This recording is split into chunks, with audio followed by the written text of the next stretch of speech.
Hi hello ನಮಸ್ಕಾರ ಎಲ್ಲರಿಗೂ ಕಲಾ ಮಾಹಿತಿಗೆ ನಿಮ್ಗೆಲ್ಲರಿಗೂ ಸುಸ್ವಾಗತ.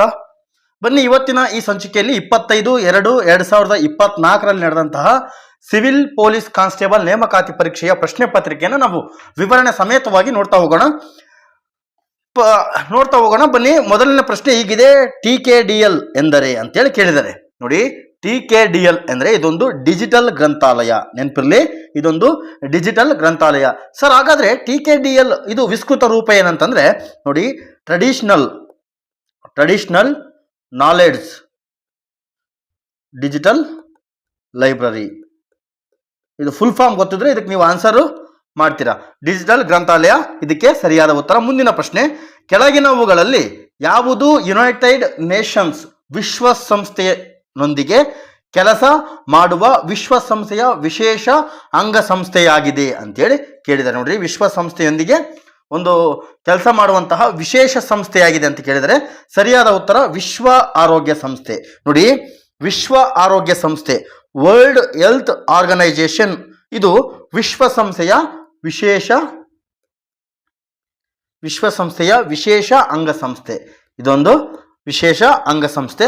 ಸರ್, ಹಾಗಾದ್ರೆ ಇದು ಕೇಂದ್ರ ಕಚೇರಿ ಎಲ್ಲಿದೆ ಅನ್ನೋದಾದ್ರೆ, ಕೇಂದ್ರ ಕಚೇರಿ ಎಲ್ಲಿದೆ ಅಂದ್ರೆ ಸ್ವಿಟ್ಜರ್ಲ್ಯಾಂಡ್ನ ಜಿನೇವಾದಲ್ಲಿದೆ. ನಿಮಗೆ ಕೇಳ್ಬೋದು ಮುಂದೆ WHO ಇದರ ವಿಸ್ತೃತ ರೂಪ ಏನು, ಇದರ ಕೇಂದ್ರ ಕಚೇರಿ ಎಲ್ಲಿದೆ ಅಂತ ಕೇಳ್ಬೋದು. ಹಾಗಾಗಿ ನೆನಪಿರ್ಲಿ, ಇದು 1948 ಏಪ್ರಿಲ್ 7 ಇದು ಸ್ಥಾಪನೆ ಆಕತಿ.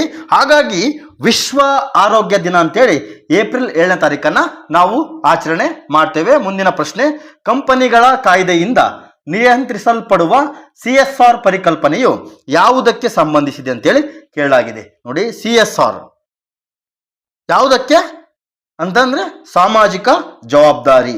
ಆಯ್ಕೆ ಸಿ ಇದಕ್ಕೆ ಸರಿಯಾದ ಉತ್ತರ. ನೋಡಿ, ಕಾರ್ಪೊರೇಟ್ ಅಥವಾ ಸಾಮಾಜಿಕ ಜವಾಬ್ದಾರಿ ಏನಿದೆಯೋ, ಕಾರ್ಪೊರೇಟ್ ಸೋಷಿಯಲ್ ರೆಸ್ಪಾನ್ಸಿಬಿಲಿಟಿ, CSR ಅಂದ್ರೆ ಕಾರ್ಪೊರೇಟ್ ಸೋಷಿಯಲ್ ರೆಸ್ಪಾನ್ಸಿಬಿಲಿಟಿಯು ಕಂಪನಿಗಳ ವ್ಯವಹಾರದೊಂದಿಗೆ ಸಾಮಾಜಿಕ ಅಥವಾ ಆರ್ಥಿಕ ಕೊಡುಗೆಗಳನ್ನು ನೀಡುವ ಜವಾಬ್ದಾರಿಯನ್ನ ಹೊಂದುವುದಾಗಿದೆ. ಅದಕ್ಕೆ ಸರಿಯಾದ ಉತ್ತರ ಸಾಮಾಜಿಕ ಜವಾಬ್ದಾರಿ. ನೋಡಿ, ಮುಂದಿನ ಪ್ರಶ್ನೆ, ಇದು ಇಂಪಾರ್ಟೆಂಟು, ಇತ್ತೀಚೆಗೆ ಸುದ್ದಿಯಲ್ಲಿದೆ.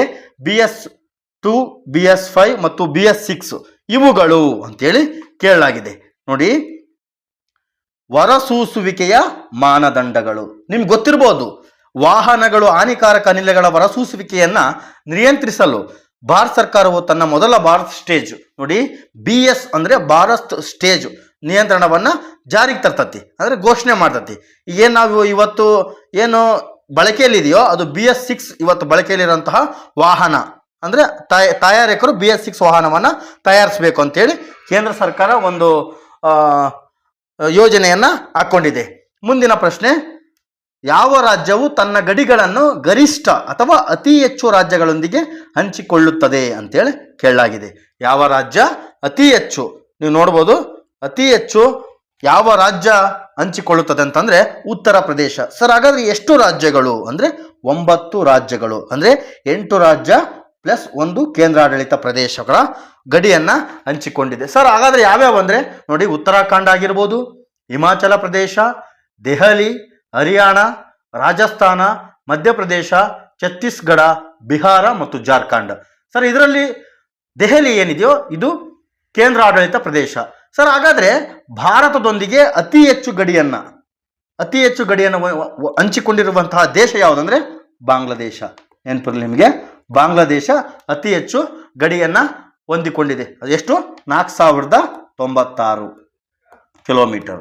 ಮುಂದಿನ ಪ್ರಶ್ನೆ: ತಪ್ಪಾಗಿರುವುದನ್ನ ಆರಿಸಿ ಅಂತೇಳಿ 6ನೇ ಪ್ರಶ್ನೆನ ಕೇಳಲಾಗಿದೆ. ತಪ್ಪಾಗಿರುವುದನ್ನ ಆರಿಸಿ ಅಂತೇಳಿ ಕೇಳಲಾಗಿದೆ. ಪಟ್ಟದಕಲ್ಲು ಚಾಲುಕ್ಯ ವಂಶ, ಬೇಲೂರು ಮತ್ತು ಹಳೆಬೀಡು ಹೊಯ್ಸಳ ವಂಶ, ಕಲ್ಲಿನ ರಥ ಹಂಪಿ ವಿಜಯನಗರ ಸಾಮ್ರಾಜ್ಯ. ಮೊದಲನೇದು ಸರಿ ಇದೆ, 2ನೇ ಸರಿ ಇದೆ, 3ನೇ ಸರಿ ಇದೆ. ಹಾಗಾಗಿ ಇದಕ್ಕೆ ಸರಿಯಾದ ಉತ್ತರ ಇವುಗಳಲ್ಲಿ ಯಾವುದಲ್ಲ. ಇವು 3 ಕೂಡ ಸರಿಯಾಗಿದೆ. ಪ್ರಶ್ನೆ ಏನೋ ಅಂತ ಕೇಳಿದ್ರೆ ಅಂದ್ರೆ ತಪ್ಪಾಗಿರುವುದನ್ನ ಆರಿಸಿ ಅಂತ ಕೇಳಿದ್ರು. ಹಾಗಾಗಿ ಮೇಲಿನ ಎಲ್ಲ ಆಯ್ಕೆಗಳು ಹೊಂದಾಣಿಕೆಯಾಗಿರುವುದರಿಂದ ಸರಿಯಾದ ಉತ್ತರ ಆಯ್ಕೆ ಡಿ. ಮುಂದಿನ ಪ್ರಶ್ನೆ ನೋಡೋಣ. ಈ ಕೆಳಗಿನ ಸಂಸ್ಥೆ ಮತ್ತು ಧ್ಯೇಯ ವಾಕ್ಯಗಳಲ್ಲಿ ಯಾವುದು ಸರಿಯಾಗಿ ಹೊಂದಿಕೆಯಾಗಿದೆ ಅಂತೇಳಿ ಕೇಳಿದ್ದಾರೆ. ಯಾವುದು ಸರಿಯಾಗಿ ಹೊಂದಿಕೆಯಾಗಿದೆ ಅಂತ ಕೇಳಿದರೆ ರಾಷ್ಟ್ರೀಯ ಕೆಡೆಟ್ ಕಾರ್ಪ್ಸ್ NCC ಇದು ಮನುಷ್ಯರ ಸೇವೆ, ದೇವರ ಸೇವೆಯಾಗಿದೆ. ರಾಷ್ಟ್ರೀಯ ಸಾಮಾಜಿಕ ಸೇವೆ, ನಾನಲ್ಲ ಆದರೆ ನೀವು, ಭಾರತೀಯ ರೆಡ್ ಕ್ರಾಸ್ ಸಂಸ್ಥೆ, ಏಕತೆ ಮತ್ತು ಶಿಸ್ತು, ಇವುಗಳಲ್ಲಿ ಯಾವುದು ಅಲ್ಲ ಅಂತ ಕೇಳಲಾಗಿದೆ. ನೋಡಿ, NCCಯ ಧ್ಯೇಯವಾಕ್ಯ ಏಕತೆ ಮತ್ತು ಶಿಸ್ತು. ನೋಡಿ, ಇವುಗಳಲ್ಲಿ ಯಾವುದು ಸರಿಯಾಗಿ ಹೊಂದಿಕೆಯಾಗಿದೆ ಅಂತ ಪ್ರಶ್ನೆ ಕೇಳಿದ್ರು. ಇವು ಮೂರು ಕೂಡ ತಪ್ಪಾಗಿದೆ. ಯಾವ ಕೂಡ ಹೊಂದಿಕೆ ಆಗುವುದಿಲ್ಲ. ಹಾಗಾಗಿ NCCದು ರಾಷ್ಟ್ರೀಯ ರೆಡ್ ಕ್ರಾಸ್ ಏನಿದೆ ಅಂದರೆ ಧ್ಯೇಯವಾಕ್ಯ ಏಕತೆ ಮತ್ತು ಶಿಸ್ತು. NSS ರಾಷ್ಟ್ರೀಯ ಸೇವಾ ಯೋಜನೆ ಇದೆ, ಅದು ನನಗಲ್ಲ ನಿಮಗೆ ಅಂತೇಳಿ. ಭಾರತೀಯ ರೆಡ್ ಕ್ರಾಸ್ ಸಂಸ್ಥೆದು ಏನಿದೆ ಅಂದರೆ ಮಾನವೀಯತೆಯಿಂದ ಶಾಂತಿ ಕಡೆಗೆ ಅಂತೇಳಿ ಸರಿಯಾದ ಉತ್ತರವಾಗಿದೆ. ಮುಂದಿನ ಪ್ರಶ್ನೆ, ವೃತ್ತಾಕಾರದ ರಂಧ್ರವಿರುವ ಲೋಹದ ಹಾಳೆಯನ್ನು ಬಿಸಿ ಮಾಡಲಾಗುತ್ತದೆ, ಆಗ ಆ ರಂಧ್ರವು ಅಂತೇಳಿ ಪ್ರಶ್ನೆ ಕೇಳಲಾಗಿದೆ. ಏನಾಗುತ್ತೆ? ದೊಡ್ಡದಾಗುತ್ತದೆಯೋ, ಚಿಕ್ಕದಾಗುತ್ತದೆಯೋ, ಅದೇ ಗಾತ್ರದಲ್ಲಿರುತ್ತದೆಯೋ, ವಿರೂಪಗೊಳ್ಳುತ್ತದೆಯೋ ಅಂತೇಳಿ ಕೇಳಲಾಗಿದೆ. ಇದಕ್ಕೆ ಸರಿಯಾದ ಉತ್ತರ ದೊಡ್ಡದಾಗುತ್ತದೆ. ನೋಡಿ, ಒಂದು ವೃತ್ತಾಕಾರದ ಒಂದು ರಂಧ್ರವಿರುವಂತಹ ಲೋಹದ ಹಾಳೆ ಬಿಸಿ ಮಾಡಿದಾಗ ಆ ರಂಧ್ರವು ಬಿಸಿ ಆದಂಗೆಲ್ಲ ದೊಡ್ಡದಾಗ್ತಾ ಹೋಗ್ತದೆ ಅಂತೇಳಿ ಇದಕ್ಕೆ ಸರಿಯಾದ ಉತ್ತರ. ಮುಂದಿನ ಪ್ರಶ್ನೆ, ಹಿತ್ತಾಳೆಯು ಯಾವುದರ ಮಿಶ್ರಲೋಹವಾಗಿದೆ? ನೋಡಿ, ಹಿತ್ತಾಳೆ ತಾಮ್ರ ಮತ್ತು ಸತುವಿನ ಒಂದು ಮಿಶ್ರಲೋಹವಾಗಿದೆ. ಸರ್, ಅದರ ಮಿಶ್ರಣ ಅಂತಂದ್ರೆ ತಾಮ್ರ ಮತ್ತು ತವರದ್ದು ಕಂಚು. ಸರಿಯಾಗಿ ನೆನಪಿರಲಿ. ಮುಂದಿನ ಪ್ರಶ್ನೆ, 10ನೇ ಪ್ರಶ್ನೆ, ವೈರಸ್ ಎನ್ನುವುದು ಅಂತ ಕೇಳಿದರೆ ಇದೊಂದು ನ್ಯೂಕ್ಲಿಕ್ ಮತ್ತು 10ನೇದು ನ್ಯೂಕ್ಲಿಕ್ ಆಮ್ಲ ಮತ್ತು ಪ್ರೋಟೀನ್. ನೋಡಿ, ಇದಕ್ಕೆ ಸರಿಯಾದ ಉತ್ತರ ಆಯ್ಕೆ ಬಿ, ನ್ಯೂಕ್ಲಿಕ್ ಆಮ್ಲ ಮತ್ತು ಪ್ರೋಟೀನ್ ಇದಕ್ಕೆ ಸರಿಯಾದಂತಹ ಉತ್ತರ. ಕೆಳಗಿನ ಯಾವ ವಿದ್ಯುತ್ ಕಾಂತೀಯ ತರಂಗವು ಉದ್ದವಾದ ತರಂಗಾಂತರವನ್ನು ಹೊಂದಿದೆ? ನೋಡಿ, ಯಾವುದು ಉದ್ದವಾದ ತರಂಗಾಂತರವನ್ನು ಹೊಂದಿದೆ ಅಂತ ಕೇಳಿದರೆ ಅತಿಗೆಂಪು ಕಿರಣಗಳು. ಸರಿಯಾದ ಉತ್ತರ ಅತಿಗೆಂಪು ಕಿರಣಗಳು, ಇನ್ಫ್ರಾರೆಡ್ ರೇಸ್ ಅಂತ ಕರೀತಾರೆ. ಇದು ಅತಿ ಉದ್ದವಾದ ತರಂಗಾಂತರವನ್ನು ಹೊಂದಿದೆ. ಮುಂದಿನ ಪ್ರಶ್ನೆ, ಟಾರ್ ಎಂದರೇನು? TOR, ಟಾರ್ ಎಂದರೆ ಏನು ಅಂತೇಳಿ ಕೇಳಲಾಗಿದೆ. ಟಾರ್ ಅಂದರೆ ಇದೇನು ಹಾಗಾದ್ರೆ ಅಂದರೆ ಡಾರ್ಕ್ ನೆಟ್ ಅನ್ನು ಪ್ರವೇಶಿಸಲು ವೆಬ್ ಬ್ರೌಸರ್. ಇದೊಂದು ಡಾರ್ಕ್ ನೆಟ್ ಎಂಬುದು ಇಂಟರ್ನೆಟ್ನ ಗುಪ್ತ ವಿಭಾಗ. ಇದೊಂದು ಸಾಮಾನ್ಯ ಸರ್ಚ್ ಇಂಜಿನ್ಗಳಲ್ಲಿ ಪ್ರವೇಶಿಸಲು ಸಾಧ್ಯವಿಲ್ಲ. ದ ಆನಿಯನ್, ನೋಡಿ, ಟಾರ್ ಅಂದರೆ ದ ಆನಿಯನ್ ರೂಟರ್ ಅಂತ. ಇದು ವಿಶೇಷ ಬ್ರೌಸರ್ಗಳನ್ನು ಬಳಸಿ ಮಾತ್ರ ಇದನ್ನು ಪ್ರವೇಶಿಸಬಹುದು. ಇದನ್ನು ಆರಂಭದಲ್ಲಿ ಅಧಿಕೃತವಾಗಿ ಸರ್ಕಾರಿ ಮತ್ತು ಮಿಲಿಟರಿ ಬಳಕೆಗಾಗಿ ಬಳಸಲಾಗುತ್ತಿತ್ತು. ಆದರೆ ಇತ್ತೀಚೆಗೆ ಅನಾಧಿಕೃತವಾಗಿ ಶಸ್ತ್ರಾಸ್ತ್ರಗಳನ್ನು ಮತ್ತು ಮಾದಕ ವಸ್ತುಗಳನ್ನು ಮಾರಾಟ ಮಾಡಲು ಕೂಡ ಬಳಸಲಾಗತ್ತೆ. ಮುಂದಿನ ಪ್ರಶ್ನೆ, MS ವಿಂಡೋಸ್ನಲ್ಲಿ ಫೈಲ್ ಅಥವಾ ಫೋಲ್ಡರ್ ಅನ್ನು ಮರು ಹೆಸರಿಸಲು ಬಳಸುವ ಫಂಕ್ಷನ್ ಕೀ ಯಾವುದು ಅಂತ ಹೇಳಿ ಕೇಳಿದಾಗಿದೆ. ಏನು ಫೋಲ್ಡರ್ ಅಥವಾ ವಿಂಡೋಸ್ ಫೈಲ್? F2 ಸರಿಯಾದ ಉತ್ತರ, F2. ಮುಂದಿನ ಪ್ರಶ್ನೆ, ಬೇಕಿಂಗ್ ಸೋಡಾ ಎಂದರೆ ಅಥವಾ ಅಡಿಗೆ ಸೋಡಾ, ಬೇಕಿಂಗ್ ಸೋಡಾ ಅಂತ ಕರೀತಾರೆ ಅಥವಾ ಅಡಿಗೆ ಸೋಡಾ ಕೂಡ ಅಂತಾರೆ. ಇದು ರಾಸಾಯನಿಕ ಹೆಸರು ಸೋಡಿಯಂ ಬೈಕಾರ್ಬೋನೇಟ್. ಇದಕ್ಕೆ ಸರಿಯಾದ ಉತ್ತರ ಆಯ್ಕೆ ಬಿ, ಸೋಡಿಯಂ ಬೈಕಾರ್ಬೋನೇಟ್ ಅಂತ. ಮುಂದಿನ ಪ್ರಶ್ನೆ ನೋಡಿ, ತಲಸ್ಸೆಮಿಯಾ ಎಂಬ ಅನುವಂಶಿಕ ಕಾಯಿಲೆ ಯಾವುದರ ಮೇಲೆ ಪರಿಣಾಮ ಬೀರ್ತದೆ ಅಂತೇಳಿ ಕೇಳಲಾಗಿದೆ. ನೋಡಿ, ತಲಸ್ಸೆಮಿಯಾ ಎಂಬುದು ರಕ್ತದ ಮೇಲೆ. ನೋಡಿ, ನೆನಪಿರಲಿ, ಇದು ಸೈನ್ಸ್ ಮೇಲೆ ಬಂದಂತಹ ಪ್ರಶ್ನೆ. ತಲಸ್ಸೆಮಿಯಾ ಎಂಬ ಅನುವಂಶಿಕ ಕಾಯಿಲೆ ಇದು ರಕ್ತದ ಮೇಲೆ ಪರಿಣಾಮ ಬೀರುವಂತಹ ರೋಗವಾಗಿದೆ. ಇದು ನವಜಾತ ಶಿಶುಗಳಿಗೆ ತಂದೆ ಅಥವಾ ತಾಯಿಗಳಿಂದ ಬರುವಂತಹ ಒಂದು ರಕ್ತ ಸಂಬಂಧಿ ರೋಗವಾಗಿದೆ. ಈ ರೋಗಿಗಳಲ್ಲಿ ಕೆಂಪು ರಕ್ತಗಳ ಕಣಗಳ ಉತ್ಪಾದನೆ ಕಡಿಮೆ ಆಗ್ತದೆ. ಈ ಕಾಯಿಲೆಯು ತಂದೆ ತಾಯಿಯರಿಂದ ಮಗುಗಳಿಗೆ ಅಥವಾ ಮಗುವಿಗೆ ಹುಟ್ಟುತ್ತಲೇ ವರ್ಗಾವಣೆ ಆಗಿರುವಂತಹ ರೋಗವಾಗಿದೆ. ಇಲ್ಲಿ ನೀವು ತಿಳ್ಕೊಬೇಕಾಗಿರುವಂತಹ ಅಂಶ ಏನಂದರೆ ತಲಸ್ಸೆಮಿಯಾ ಇದು ಯಾವುದಕ್ಕೆ ಸಂಬಂಧಿಸಿದೆ ಅಂದರೆ ರಕ್ತದ ಒಂದು ರೋಗಕ್ಕೆ ಸಂಬಂಧಿಸಿದೆ. ಮುಂದಿನ ಪ್ರಶ್ನೆ, ಚಂದ್ರಯಾನ 3ಕ್ಕೆ ಸಂಬಂಧಿಸಿದಂತೆ ಲ್ಯಾಂಡರ್ ಮತ್ತು ರೋವರ್ನ ಹೆಸರುಗಳನ್ನು ಕ್ರಮವಾಗಿ ಹೆಸರಿಸಿ ಅಂತೇಳಿ. ನೋಡಿ, ವಿಕ್ರಮ್ ಲ್ಯಾಂಡರ್, ಪ್ರಜ್ಞಾನ್ ಎಂಬುದು ಒಂದು ರೋವರ್. ಇದಕ್ಕೆ ಸರಿಯಾದ ಉತ್ತರ ವಿಕ್ರಮ್ ಮತ್ತು ಪ್ರಜ್ಞಾನ್. ನೋಡಿ, 2023 ಜುಲೈ 14ನೇ ತಾರೀಕೇನು ಆಂಧ್ರ ಪ್ರದೇಶದ ಶ್ರೀ ಹರಿಕೋಟದ ಸತೀಶ್ ಧವನ್ ಉಡಾವಣಾ ಕೇಂದ್ರದಿಂದ ಏನು LVM-3 ಲಾಂಚಿಂಗ್ ವೆಹಿಕಲ್ ಮಾರ್ಕ್ 3 ಏನು ಉಡಾವಣೆ ಆಗ್ತದೋ ಅದರಲ್ಲಿ ವಿಕ್ರಮ್ ಲ್ಯಾಂಡರ್ ಮತ್ತು ಪ್ರಜ್ಞಾನ್ ರೋವರ್ ಅನ್ನು ಬಳಸ್ತಾರೆ. ಹಾಗಾಗಿ ಇದಕ್ಕೆ ಸರಿಯಾದ ಉತ್ತರ ವಿಕ್ರಮ್ ಮತ್ತು ಪ್ರಜ್ಞಾನ್. ಮುಂದಿನ ಪ್ರಶ್ನೆ, ಸರ್ CV ರಾಮನ್ ನೊಬೆಲ್ ಪ್ರಶಸ್ತಿಯನ್ನು ಯಾವುದಕ್ಕೆ ಪಡೆದರು. ನೋಡಿ, ಸಿ ವಿ ರಾಮನ್ ಅವರು ಇದಾರಲ್ಲ, ಅವರು ನೋಬೆಲ್ ಪ್ರಶಸ್ತಿಯನ್ನ ಯಾವ ವಿಚಾರಕ್ಕೆ, ಯಾವ ಅನ್ವೇಷಣೆಗೋಸ್ಕರ ಅವರು ಪಡಿತಾರೆ ಅಂತೇಳಿ ಪ್ರಶ್ನೆಯನ್ನ ಕೇಳಲಾಗಿದೆ. ಬೆಳಕಿನ ಹರಡುವಿಕೆಯ ಮೇಲಿನ ಕೆಲಸಕ್ಕಾಗಿ. ನೋಡಿ, ಆಯ್ಕೆ ಬಿ ಇದಕ್ಕೆ ಸರಿಯಾದ ಉತ್ತರ. ಬೆಳಕಿನ ಹರಡುವಿಕೆಯ ಮೇಲಿನ ಕೆಲಸಕ್ಕಾಗಿ ಅವರು ನೋಬೆಲ್ ಪ್ರಶಸ್ತಿಯನ್ನು ಪಡಿತಾರೆ. 1928. ನೋಡಿ, 1928 ಫೆಬ್ರವರಿ 28ರಂದು. ನೋಡಿ, ಫೆಬ್ರವರಿ 28 ಕೂಡ ಇಂಪಾರ್ಟೆಂಟು. ರಾಷ್ಟ್ರೀಯ ವಿಜ್ಞಾನ ದಿನ ಅಂತೇಳಿ ನಾವು ಆಚರಣೆ ಮಾಡ್ತೀವಿ. ನೋಡಿ, ಫೆಬ್ರವರಿ 28ರಂದು ಬೆಳಕಿನ ಚದುರುವಿಕೆಗೆ ಸಂಬಂಧಿಸಿದ ಪ್ರಯೋಗವನ್ನು ಅವರು ವಿಶೇಷವಾಗಿ ಎಲ್ಲಿ ಅವರು ಅನ್ವೇಷಣೆ ಮಾಡ್ತಾರೆ ಅಂದರೆ ಬೆಂಗಳೂರಿನ ಸೆಂಟ್ರಲ್ ಕಾಲೇಜಿನಲ್ಲಿ ಅವರು ಪ್ರಾತ್ಯಕ್ಷಿಕೆ ಮೂಲಕ ತೋರಿಸ್ತಾರೆ. ಪ್ರತಿ ವರ್ಷ ಫೆಬ್ರವರಿ 28 ಏನಿದೆಯೋ ಅದನ್ನು ರಾಷ್ಟ್ರೀಯ ವಿಜ್ಞಾನ ದಿನವನ್ನಾಗಿ ನಾವು ಆಚರಣೆ ಮಾಡ್ತೀವಿ. ಇದು ಕೂಡ important. Sir C V Raman ಅವರ ಬೆಳಕಿನ ಚದುರುವಿಕೆ ಅಥವಾ ಇದನ್ನು ರಾಮನ್ ಎಫೆಕ್ಟ್ ಅಥವಾ ರಾಮನ್ ಪರಿಣಾಮ ಅಂತ ಹೇಳಿ ಕರೀತಾರೆ. 1930ರಲ್ಲಿ. ನೋಡಿ, 1930ರಲ್ಲಿ ಭೌತಶಾಸ್ತ್ರ ವಿಭಾಗದ ನೋಬೆಲ್ ಪ್ರಶಸ್ತಿ ಅವರಿಗೆ ದೊರೆಯುತ್ತದೆ. ಹಾಗೂ 1954ರಲ್ಲಿ ಭಾರತ ರತ್ನ ಪ್ರಶಸ್ತಿಯನ್ನು ಅವರಿಗೆ ಕೊಡ್ಲಾಕತಿ. ಇದು ಇಂಪಾರ್ಟೆಂಟು. ಮುಂದಿನ ಪ್ರಶ್ನೆ ನೋಡೋಣ. ಬೆಳಕು ಹೊರಸೂಸುವ ಡಯೋಡ್. ನೋಡಿ, LED ಲೈಟ್ ಎಮಿಟಿಂಗ್ ಡಯೋಡನ್ನು ಯಾವುದನ್ನು ಪರಿವರ್ತಿಸುತ್ತದೆ ಅಂತ ಕೇಳಿದ್ದಾರೆ.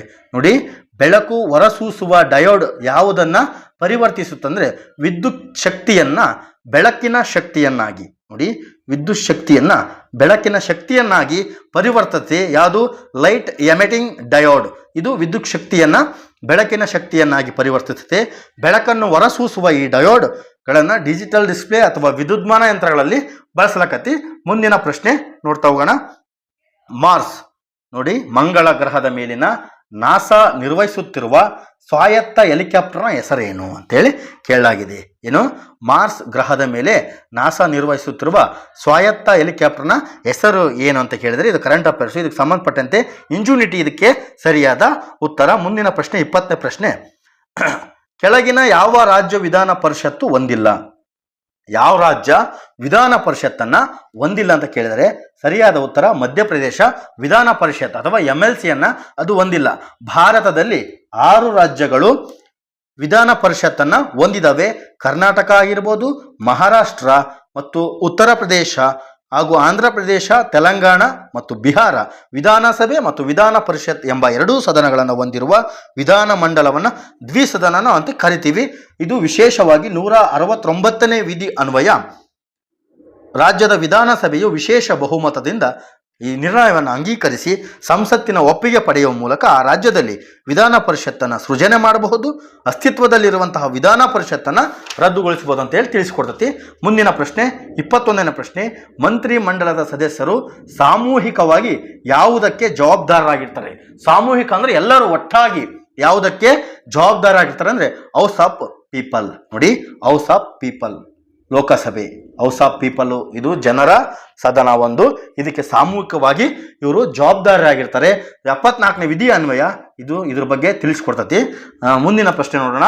ಸಂವಿಧಾನ ಸಭೆಯ ಅಧ್ಯಕ್ಷರು ಯಾರಾಗಿದ್ರು? ಸಂವಿಧಾನ ರಚನಾ ಸಭೆಯ ಅಧ್ಯಕ್ಷರು ಯಾರಾಗಿದ್ರು ಅಂತೇಳಿ ಇದರ ಅರ್ಥ. ರಾಜೇಂದ್ರ ಪ್ರಸಾದ್ ಅವರು ಸಂವಿಧಾನ ರಚನಾ ಸಭೆಯ ಅಥವಾ ಸಂವಿಧಾನ ಸಭೆಯ ಅಧ್ಯಕ್ಷರಾಗಿ ಕೆಲಸವನ್ನ ನಿರ್ವಹಿಸ್ತಾರೆ. ಮುಂದಿನ ಪ್ರಶ್ನೆ. ಭೂಮಿಗೆ ಹೋಲಿಸಿದರೆ ಚಂದ್ರನ ಮೇಲಿನ ಭೌತಿಕ ವಸ್ತುವಿನ ದ್ರವ್ಯರಾಶಿ ಏನಾಗುತ್ತದೆ ಅಂತೇಳಿ ಕೇಳಿದ್ದಾರೆ. ನೋಡಿ, ಇದಕ್ಕೆ ಸರಿಯಾದ ಉತ್ತರ ಹಾಗೆಯೇ ಇರುತ್ತದೆ. ನೋಡಿ, ಇದಕ್ಕೆ ನಾನು ಒಂದು ಸ್ವಲ್ಪ ವಿವರಣೆ ಕೊಡ್ತೀನಿ. ಭೌತಿಕ ವಸ್ತುವಿನ ದ್ರವ್ಯರಾಶಿ ಎಲ್ಲ ಸ್ಥಳದಲ್ಲೂ ಕೂಡ ಒಂದೇ ಇರ್ತದೆ. ಆದರೆ ಗುರುತ್ವಕ್ಕೆ ಅನುಗುಣವಾಗಿ ತೂಕದಲ್ಲಿ ಬದಲಾವಣೆ ಹೊಂದತೆ. ಭೂಮಿಯ ಗುರುತ್ವವು ಚಂದ್ರನ ಗುರುತ್ವಕ್ಕಿಂತ 6 ಪಟ್ಟು, ನೋಡಿ 6 ಪಟ್ಟು ಹೆಚ್ಚಾಗಿದ್ದು ಒಂದು ವಸ್ತುವು ಚಂದ್ರನಲ್ಲಿ ಭೂಮಿಯ ತೂಕಕ್ಕಿಂತ 1:6 ಇರ್ತದೆ. ಆದರೆ ಆ ವಸ್ತುವಿನ ದ್ರವ್ಯರಾಶಿಯಲ್ಲಿ ಬದಲಾಗುವುದಿಲ್ಲ ಅಂತೇಳಿ ಇದಕ್ಕೆ ಒಂದು ವಿವರಣೆ ಕೊಡ್ತಾ ಹೋಗ್ತಾನೆ. ಮುಂದಿನ ಪ್ರಶ್ನೆ. ಸುಪ್ರೀಂ ಕೋರ್ಟನ್ನು ನಿಯಂತ್ರಿಸುವ ಅಧ್ಯಕ್ಷರ ಅಧಿಕಾರಾವಧಿ ಯಾವ ವಿಧಿಯಲ್ಲಿದೆ? ನಿಯಂತ್ರಣ ಮಾಡೋದು ಯಾವ ವಿಧಿಯಲ್ಲಿದೆ ಅಂದರೆ 143ನೇ ವಿಧಿ ಅಥವಾ 143ನೇ ಆರ್ಟಿಕಲ್ಲು ಭಾರತ ಸಂವಿಧಾನದ ರಾಷ್ಟ್ರಪತಿಗಳಿಗೆ ಸಾರ್ವಜನಿಕವಾಗಿ ಮಹತ್ವವುಳ್ಳ ಕಾನೂನಿನ ಅಥವಾ ವಿಷಯದ ಸಮಸ್ಯೆ ಉದ್ಭವಿಸಿದ್ರೆ ಸರ್ವೋಚ್ಚ ನ್ಯಾಯಾಲಯದ ಸಮಾಲೋಚನೆಗೆ ಕಳಿಸಬಹುದು ಅಂತೇಳಿ 143ನೇ ವಿಧಿ ತಿಳಿಸ್ಕೊಡ್ತೈತಿ. ಮುಂದಿನ ಪ್ರಶ್ನೆ. ಭಾರತದಲ್ಲಿ ರಾಜ್ಯದ ಗಡಿಗಳನ್ನು ಬದಲಾಯಿಸುವ ಅಧಿಕಾರವು ಯಾರ ಹತ್ತಿರ ಇದೆ? ಇದು ಇಂಪಾರ್ಟೆಂಟು. ನೋಡಿ, ರಾಜ್ಯದ ಗಡಿಗಳಾಗಿರಬಹುದು, ರಾಜ್ಯದ ಹೆಸರನ್ನು ಬದಲಾಯಿಸುವುದಾಗಿರ್ಬೋದು, ಎಲ್ಲ ವಿಷಯ ಕೂಡ ಸಂಸತ್ತಿಗೆ ಅದು ಒಂದು ಅಧಿಕಾರ ಇದೆ. ಇತ್ತೀಚೆಗೆ ಕೇರಳ ರಾಜ್ಯದ ಹೆಸರನ್ನು ಕೇರಳಂ ಅಂತೇಳಿ ಏನು ಬದಲಾಯಿಸಿದ್ರು, ಅದು ಸಂಸತ್ತಿಗೆ ಇರುವಂತಹ ಅಧಿಕಾರ. ಸಂವಿಧಾನದ 4ನೇ ವಿಧಿಯಲ್ಲಿ ಸಂಸತ್ತು ಸರಳ ಬಹುಮತದಿಂದ ರಾಜ್ಯದ ಗಡಿಗಳನ್ನು ಬದಲಾಯಿಸಬಹುದು, ರಾಜ್ಯದ ಹೆಸರನ್ನು ಬದಲಾಯಿಸುವ ಅಧಿಕಾರವನ್ನು ಕೂಡ ಹೊಂದಿದೆ. ಮುಂದಿನ ಪ್ರಶ್ನೆ ನೋಡ್ತಾ ಹೋಗೋಣ. ಭಾರತೀಯ ಸ್ವತಂತ್ರ ಕಾಯ್ದೆಯು ಬ್ರಿಟಿಷ್ ದೊರೆಗಳಿಂದ ರಾಜ್ಯ ಸಮ್ಮತಿಯನ್ನು ಯಾವಾಗ ಪಡೆಯಿತು ಅಂತೇಳಿ 26ನೇ ಪ್ರಶ್ನೆಯನ್ನ ಕೇಳಲಾಗಿದೆ. ನೋಡಿ, ಯಾವಾಗ ಅಂದರೆ ಜುಲೈ ತಿಂಗಳು 1947ರಲ್ಲಿ ಅವರು ಒಂದು ಪಡೆಯುತ್ತಾರೆ. ನೋಡಿ, ಇದಕ್ಕೆ ಒಂದು ವಿವರಣೆ ಕೊಡ್ತಾ ಹೋಗ್ತೇನೆ. ಭಾರತಕ್ಕೆ ಸ್ವತಂತ್ರ ಕೊಡುವ ಸಂಬಂಧಿಸಿದಂತೆ ಮೌಂಟ್ ಬ್ಯಾಟನ್ ಅವರು 1947 ಜೂನ್ 3ನೇ ತಾರೀಕು, ನೋಡಿ ಇದನ್ನು ಮೌಂಟ್ ಬ್ಯಾಟನ್ ಪ್ಲಾನ್ ಅಂತ ಹೇಳಿ ಕರಿತೀವಿ. ಜೂನ್ 3ನೇ ತಾರೀಕು ಯೋಜನೆ ಅಥವಾ ಮೌಂಟ್ ಬ್ಯಾಟನ್ ಯೋಜನೆ ಎಂದು ಕರೀತಾರೆ. ಈ ಯೋಜನೆಯ ಅನ್ವಯ ರೂಪಿತಗೊಂಡ 1947ರ ಭಾರತ ಸ್ವತಂತ್ರ ಕಾಯ್ದೆಯು ಬ್ರಿಟಿಷ್ ದೊರೆಗಳಿಂದ ರಾಜ್ಯ ಸಮ್ಮತಿಯನ್ನು ಜುಲೈ 18ನೇ ತಾರೀಕು, ನೋಡಿ ಜುಲೈ 18, 1947ರಂದು ಪಡೀತತಿ. ಹಾಗಾಗಿ 1947 ಆಗಸ್ಟ್ 15ರಂದು ಭಾರತಕ್ಕೆ ಸ್ವತಂತ್ರ ಬರ್ತತೆ. ಮುಂದಿನ ಪ್ರಶ್ನೆ 27ನೇ ಪ್ರಶ್ನೆ.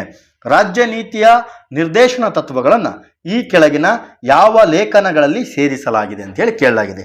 ರಾಜ್ಯ ನೀತಿಯ ನಿರ್ದೇಶನ ತತ್ವಗಳನ್ನು ಈ ಕೆಳಗಿನ ಯಾವ ಲೇಖನಗಳಲ್ಲಿ ಸೇರಿಸಲಾಗಿದೆ ಅಂದರೆ 36ರಿಂದ 51.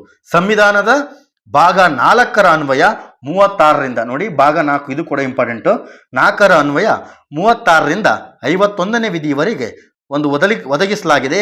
ರಾಜ್ಯ ನಿರ್ದೇಶಕ ತತ್ವಗಳು ಸುಖಿ ರಾಜ್ಯ ಅಥವಾ ಕಲ್ಯಾಣ ರಾಜ್ಯದ ಪರಿಕಲ್ಪನೆಯನ್ನು ಹೊಂದಿದೆ. ಮುಂದಿನ ಪ್ರಶ್ನೆ 28ನೇ ಪ್ರಶ್ನೆ. ಮತದಾನದ ಹಕ್ಕು ಚಲಾಯಿಸುವ ವಯಸ್ಸನ್ನು 21 ವರ್ಷದಿಂದ 18 ವರ್ಷಕ್ಕೆ ಯಾವ ತಿದ್ದುಪಡಿಯಿಂದ ಇಳಿಸಲಾಯಿತು ಅಂತೇಳಿ ಕೇಳಲಾಗಿದೆ. ನೋಡಿ, ಮತದಾನದ ಹಕ್ಕು ಚಲಾಯಿಸುವ ವಯಸ್ಸನ್ನು 21 ವರ್ಷದಿಂದ 18 ವರ್ಷಕ್ಕೆ ಅಂದರೆ ಸಂವಿಧಾನದ 61ನೇ ತಿದ್ದುಪಡಿ. ನೋಡಿ, ಸರಿಯಾದ ಉತ್ತರ ಸಂವಿಧಾನದ 61ನೇ ತಿದ್ದುಪಡಿ.